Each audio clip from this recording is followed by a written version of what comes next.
या अल्लाह पाक बूटे नूं अक्ल दे। खुदा खुदा करके नौकरी लगी है किते छड़ के ही ना आ जावे। हरे ऑफिस च काम भी करता है ते खाली चाह ही पींदा रहिंदा है। हेलो आ गए हो जी? हाँ मैं आ गया। अच्छा ते इन्ना मुंह क्यों लटकाया होया है? ओ नहीं नहीं मैं तो बड़ा खुश हाँ। तुसी खुश जिवें बकरी कसाई नूं देख के हुंदी है। ओ नहीं मैं सोचा अज मैं जल्दी घर चले जावां। तुसी ते जल्दी बूटिया मैनू गड़बड़ लगदी है। नौकरी गई ना? ओ नहीं नहीं गई नहीं मैं आप ही छड़ आया। वैसे क्यों छड़ के आए हो? 4 दिन घर सही चल रहा सी, तानू परेशानी सी कोई? ओ नहीं बेगम दफ्तर ਦੇ ਵਿੱਚ ਨਾ ਏਸੀ ਬਹੁਤ ਤੇਜ਼ ਚੱਲਦਾ ਸੀਗਾ ਤੇ ਮੈਨੂੰ ਇੰਜ ਲੱਗਦਾ ਸੀ ਜਿੱਦਾਂ ਮੈਂ ਨਾ ਫ੍ਰੀਜ਼ਰ 'ਚ ਬੈਠਾ ਹਾਂ ਤੇ ਜਦੋਂ ਬੰਦ ਹੋ ਜਾਂਦਾ ਸੀ ਤੇ ਮੈਨੂੰ ਪਸੀਨੇ ਆ ਜਾਂਦੇ ਸੀਗੇ ਤੇ ਮੈਂ ਸੋਚਿਆ ਇਹ ਤੇ ਮੇਰੀ ਸਿਹਤ ਵਾਸਤੇ ਨੁਕਸਾਨਦੇਹ ਆ। अच्छा फिर ਇਹ ਗੱਲ ਤੂੰ ਆਪਣੇ ਬੌਸ ਨੂੰ ਵੀ ਦੱਸੀ ਹੋਣੀ ਹੈ?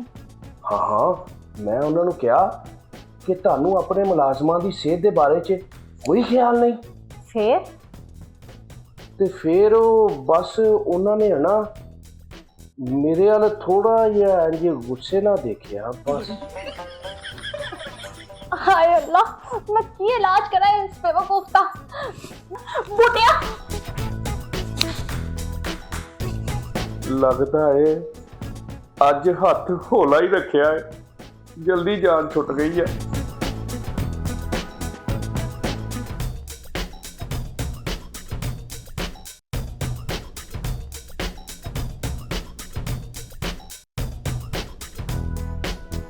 ओ खैर है बूटे आया क्यों ना एक मर गया ਬੂਟੇ ਉਹ ਤੇਰਾ ਮੂੰਹ ਕਿਉਂ ਬਣਿਆ ਹੈ? ਕੋਈ ਖੁਸ਼ੀ ਦੀ ਖਬਰ ਹੈ ਕਿ ਗਮੀ ਦੀ? ਗਮੀ ਦੀ ਗੱਲ ਹੀ ਹੋਣੀ ਹੈ, ਖੁਸ਼ੀ ਦੀ ਗੱਲ ਤੇ ਤੇਰੇ ਕੋਲ ਹੁੰਦੀ ਨਹੀਂ। ਨਾਲੇ ਮੂੰਹ ਵੀ ਤਾਂ ਤਾਈਓ ਤੇਰਾ ਬਣਿਆ ਹੋਇਆ ਨਾ। ਉਹ ਬੂਟਿਆ ਯਾਰ ਏਡੀ ਜਲਦੀ ਛੁੱਟੀ ਮਿਲ ਗਈ ਤੈਨੂੰ? ਚਿਹਰਾ ਤੇ ਕੋਈ ਹੋਰ ਕਹਾਣੀ ਸੁਣਾ ਰਿਹਾ ਹੈ। ਉਹ ਯਾਰ ਬੂਟੇ ਸੱਚੀ ਗੱਲ ਦੱਸ।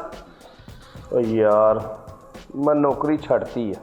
ਓ ਯਾਰ ਬੂਟੇ ਕਿਉਂ ਮਜ਼ਾਕ ਕਰ ਰਹੇ ਆ? ਓਏ ਸਿੱਧੀ ਗੱਲ ਕਿਉਂ ਨਹੀਂ ਦੱਸਦਾ ਕਿ ਉਹਨਾਂ ਨੇ ਤੈਨੂੰ ਧੱਕੇ ਮਾਰ ਕੇ ਆਪ ਕੱਢ ਦਿੱਤਾ ਹੈ? ਉਹ ਨਹੀਂ ਯਾਰ ਮੈਂ ਆਪ ਛੱਡੀ ਆ। ਓ ਯਾਰ ਬੂਟੇ ਕੋਈ ਨੌਕਰੀ ਛੱਡਣ ਦੀ ਕੋਈ ਵਜ੍ਹਾ ਵੀ ਹੋਏਗੀ? ਓ ਯਾਰ ਤਨਖਾਹ ਬੜੀ ਘੱਟ ਸੀ ਉੱਥੇ। ये बूटिया क्यों झूठ मार रहा है? कल तो तू कह रहे से तनख्वाह बता रहे ने। ਤੇ ਮੈਂ ਇੰਤਜ਼ਾਰ ਕਿਉਂ ਕਰਾਂ? ਔਰ ਦੂਸਰੀ ਗੱਲ ਉੱਥੇ ਕੰਮ ਬੜਾ ਅਜੀਬ ਸੀ। ਯਾਰ ਬੂਟੇ ਦਫ਼ਤਰਾਂ 'ਚ ਕਿਹੜਾ ਅਜੀਬ ਕੰਮ ਹੁੰਦਾ ਹੈ? ਉਹ ਕਹਿੰਦੇ ਸਨ ਟਾਈਮ ਨਾ ਆਓ ਤੇ ਟਾਈਮ ਨਾ ਜਾਓ। ਤੇ ਮੈਂ ਕਿਹਾ ਉਹਨਾਂ ਨੂੰ ਕਿ ਇਹ ਕਿਹੜਾ ਅਸੂਲ ਹੈ? ਇਨਸਾਨ ਦੀ ਆਜ਼ਾਦੀ ਵੀ ਕੋਈ ਚੀਜ਼ ਹੁੰਦੀ ਹੈ। हाँ खास तौर पे तेरे वास्ते आजादी बहुत जरूरी है। असल कल दस ਮੈਂ ਨਾ ਬੌਸ ਨੂੰ ਇੱਕ ਬੜਾ ਜ਼ਬਰਦਸਤ ਆਈਡੀਆ ਦਿੱਤਾ। और बड़ी देर नहीं लगती आइडिया देने च। ਉਹ ਕੀ ਆਈਡੀਆ ਦਿੱਤਾ ਹੈ ਬੂਟੇ? ਮੈਂ ਉਹਨਾਂ ਨੂੰ ਕਿਹਾ ਏ ਕੰਮ ਘੱਟ ਤੇ ਆਰਾਮ ਜ਼ਿਆਦਾ। ਇਹਦੇ ਨਾਲ ਨਾ ਦਿਮਾਗ ਜਿਹੜਾ ਨਾ ਉਹ ਬੜਾ ਤੇਜ਼ ਹੁੰਦਾ ਏ। बूटे तेरे को दिमाग हैगा जरा तेज होना है।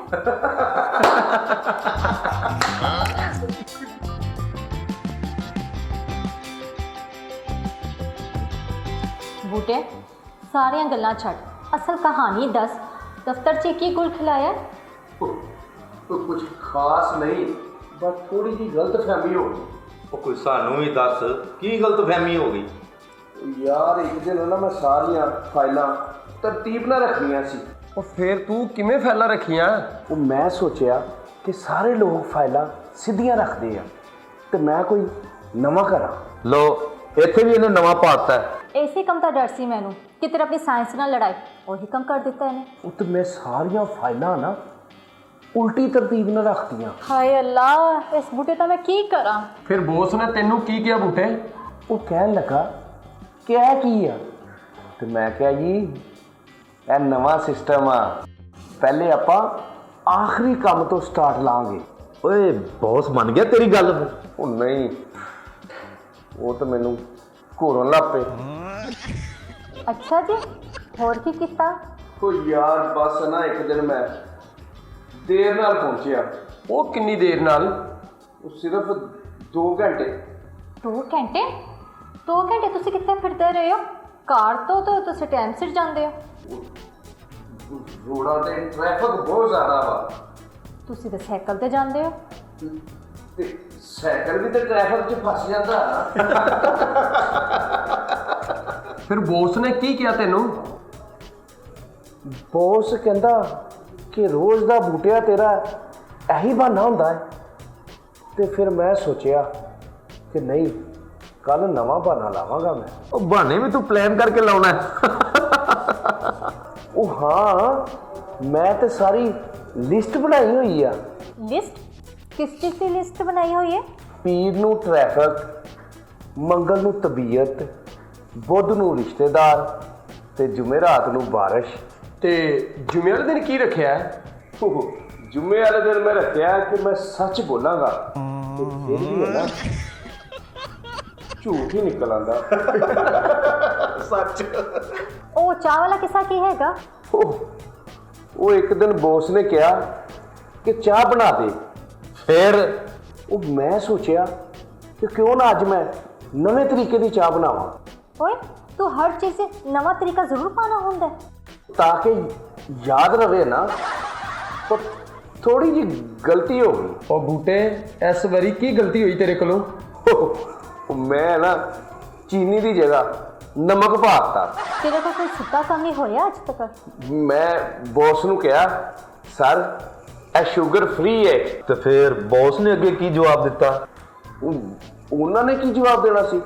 ਉਹਨਾਂ ਨੇ ਇੱਕ ਘੁੱਟ ਭਰਿਆ ਏ ਤੇ ਉਹਨਾਂ ਇੰਜ ਮੇਰੇ ਵੱਲ ਵੇਖਿਆ ਏ ਜਿੱਦਾਂ ਮੇਰੇ ਤੋਂ ਵੱਡਾ ਉਹਨਾਂ ਦਾ ਕੋਈ ਦੁਸ਼ਮਣ ਹੀ ਨਹੀਂ ਹੈ। ਇੰਜ ਮੇਰੇ ਵੱਲ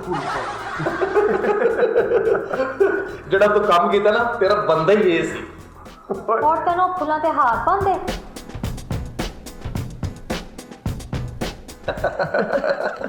ਓ ਯਾਰ ਬੂਟੇ, ਤੈਨੂੰ ਅਜੇ ਵੀ ਲੱਗਦਾ ਹੈ ਨੌਕਰੀ ਤੂੰ ਖੁਦ ਛੱਡੀ ਹੈ? ਉਹ ਛੱਡੀ ਨਹੀਂ। ਅੱਛਾ। ਉਹ ਬੰਦੇ ਨੂੰ ਨਾ ਹਾਲਾਤ ਹੀ ਐਸੇ ਹੋ ਜਾਂਦੇ ਆ ਕਿ ਨੌਕਰੀ ਛੱਡਣ ਤੋਂ ਨੌਕਰੀ ਆਪ ਹੀ ਛੱਡ ਦਿੰਦੀ ਬੰਦੇ ਨੂੰ। ਉਹ ਬੂਟੇ ਯਾਰ, ਤੂੰ ਐਡਾ ਫਲਸਫੀ ਨਾ ਬਣ ਜਿੱਦਾਂ ਤੂੰ ਫਲਸਫਾ ਝਾੜ ਰਿਹਾ ਹੈ। ਐਡਾ ਤੈਨੂੰ ਆਪ ਖੁਦ ਨਹੀਂ ਪਤਾ। ਉਹ ਬੂਟੇ, ਆਪਣੇ ਫਲਸਫੇ ਛੱਡ ਦੇ ਤੇ ਸਹੀ ਗੱਲ ਹੈ ਕਿ ਤੈਨੂੰ ਨੌਕਰੀ ਤੋਂ ਕੱਢਿਆ ਗਿਆ ਤੇਰੀ ਆਪਣੀ ਬੇਵਕੂਫੀਆਂ ਦੀ ਵਜ੍ਹਾ करके। वो यार निकाला नहीं, उन्होंने तो बाहर जाने का मौका दिया मुझे। ਓਏ ਇਹਨੂੰ ਵੇਖੋ ਏ, ਉਹ ਇਹਦੇ ਬਹਾਨੇ ਅਜੇ ਵੀ ਖਤਮ ਨਹੀਂ ਹੋ ਰਹੇ। ਓਏ ਜੱਜ ਦੇ ਸਾਹਮਣੇ ਵੀ ਖਲੋਤਾ ਨਾ ਤੇ ਜੱਜ ਕਨਫਿਊਜ਼ ਹੋ ਜਾਏਗਾ। ਬੂਟਿਆ, ਹੁਣ ਤਾਂ ਅੱਗੇ ਕੀ ਕਰਨਾ ਹੈ? ਉਹ ਹੁਣ ਕੋਈ ਨਵੀਂ ਨੌਕਰੀ ਤਲਾਸ਼ ਕਰਾਂਗਾ। ਓਏ ਇਸ ਵਾਰੀ ਕੀ ਖਾਸ ਕਰੇਗਾ ਬੂਟਿਆ? ਇਸ ਵਾਰੀ ਟਾਈਮ ਨਾਲ ਜਾਵਾਂਗਾ, ਫਾਈਲਾਂ ਸਿੱਧੀਆਂ ਰੱਖਾਂਗਾ ਤੇ ਚੀਨੀ ਚਾਹ ਚ ਪਾਵਾਂਗਾ, ਨਮਕ ਨਹੀਂ। ਉਹ ਬਹਾਨੇ ਉਹ ਤਾਂ ਫਿਰ ਕਦੀ ਕਦੀ ਲਾ ਲਿਆ ਕਰਾਂਗਾ। यानी तू खत्म नहीं करेगा, घट करेगा। देख शाजिया, इंसान अपनी फितरत नहीं बदल सकता। ਓਏ ਠੀਕ ਕਹਿ ਰਿਹਾ ਹੈ, ਇਹ ਵਾਕਈ ਨਹੀਂ ਬਦਲ ਸਕਦਾ। बूटे, अगर अगली नौकरी भी गई ना फिर वेखी। ਉਹ ਨਹੀਂ ਨਹੀਂ, ਇਸ ਵਾਰੀ ਤਾਂ ਮੈਂ ਪੂਰੀ ਕੋਸ਼ਿਸ਼ ਕਰਾਂਗਾ। ਉਹ ਬੂਟੇ ਯਾਰ, ਕੋਸ਼ਿਸ਼ ਨਹੀਂ ਕਰਨੀ, ਕੰਮ ਕਰਨਾ ਕੰਮ। ਅੱਛਾ, ਤੇ ਇੱਕ ਗੱਲ ਦੱਸੋ, ਅਗਰ ਬੌਸ ਹੀ ਨਕਮਾ ਹੋਵੇ ਤੇ ਫਿਰ ਮੈਂ ਕੀ ਕਰਾਂਗਾ? हाँ हाँ, पूरी दुनिया 'ਚ ਇੱਕ ਤੂੰ ਹੀ ਤਾਂ ਸਮਝਦਾਰ ਤੇ ਅਕਲਮੰਦ ਰਹਿ ਗਿਆ। ਉਹ ਮੈਂ ਤੇ ਹਮੇਸ਼ਾ ਇਹੀ ਕਹਿਣਾ ਕਿ ਬੂਟਾ ਸਿਆਣਾ ਵਾ, ਬੂਟਾ ਝੱਲਾ ਨਹੀਂ। ਤੁਸੀਂ ਮੰਨਦੇ ਹੀ ਨਹੀਂ ਮੇਰੀ ਗੱਲ। ਉਹ ਯਾਰ ਬੂਟੇ, ਤੂੰ ਕੰਮ ਕਰੇ ਜਾਂ ਨਾ ਕਰੇ, ਲੋਕੀ ਤੇਰੇ ਤੇ ਬੜਾ ਹੱਸਦੇ ਨੇ ਯਾਰ। ਪੱਪੂ, ਇਹ ਗੱਲ ਤੂੰ ਬਿਲਕੁਲ ਸੱਚ ਕਹੀ ਹੈ। ਓਏ ਅੱਛਾ, ਇਹ ਤਾਂ ਫਿਰ ਇੱਕ ਹੁਨਰ ਹੋਇਆ ਨਾ, ਹੁਨਰ। ਬੂਟਿਆ ਤੇਰਾ ਹੁਨਰ ਹੀ ਹੈ ਬੇਵਕੂਫੀ ਨਾਲ ਖੁਸ਼ੀ ਫੈਲਾਣਾ। ਤੇ ਫਿਰ ਪਰੇਸ਼ਾਨ ਕਿਉਂ ਹੋਣੇ ਜੇ? ਫਿਰ ਤਾਂ ਮੈਂ ਇੱਕ ਕਾਮਯਾਬ ਆਦਮੀ ਹੋਇਆ ਨਾ। ਉਹ ਦੇਖੋ ਜੀ, ਮੈਂ ਤੇ ਹਮੇਸ਼ਾ ਇਹੀ ਗੱਲ ਕਹੀ ਆ ਕਿ ਜਿਹੜੇ ਲੋਕ ਮੈਨੂੰ ਸਮਝ ਨਹੀਂ ਪਾ ਰਹੇ, ਇਹ ਮਸਲਾ ਤੇ ਉਹਨਾਂ ਦਾ ਹੈ, ਮੇਰਾ ਤਾਂ ਨਹੀਂ ਕਿ ਉਹ ਮੈਨੂੰ ਸਮਝ ਹੀ ਨਹੀਂ ਪਾ ਰਹੇ।